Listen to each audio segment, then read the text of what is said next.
Hey everybody, welcome to the GregCast. It is Greg and welcome. Now you see me, now you don't. Today's GregCast is simply about this question. Do you need to see it to believe it? I mean, is your faith so dependent on somebody being in front of you, giving you proof, or can you live without the possibility that maybe you can't see it, you can't prove it, but you know it's there? We had this really great discussion at youth group tonight about all the things out there that we don't really see, but we got all these terms for it as if they exist. For example, I'm not sure you can actually see a quark.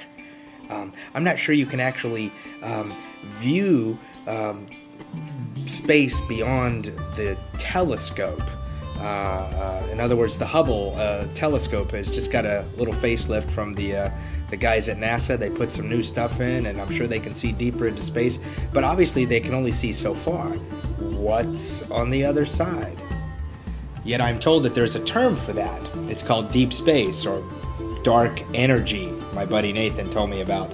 And so this place where there's dark nothingness has an actual name. Now, it might not exist, or it might exist, and we just can't see it, but someday we know that we will see it, so we just call it something just in case we're right. Jesus ascended into heaven. That's right. He vanished from their sight. He flew up into the clouds. Two people came along and said, "Why are you guys looking up at the sky? You should be being about the business of being church." So suddenly, they're having to base their faith on something that used to be there, but now it's not. Or is it? It's there. Maybe we can't see it, but we somehow have to share the story. And you know how that happens is that, even though Jesus isn't there, he is there in the work of our hands, the work of our two hands, the work of our whole being.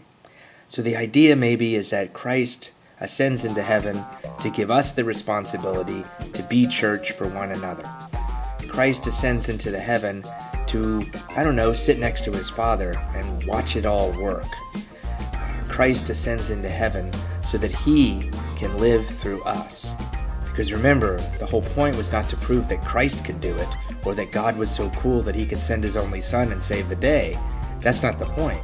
The point was your salvation and mine. So, that's the GregCast for this week.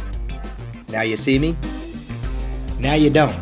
But remember, I'm still here. See ya.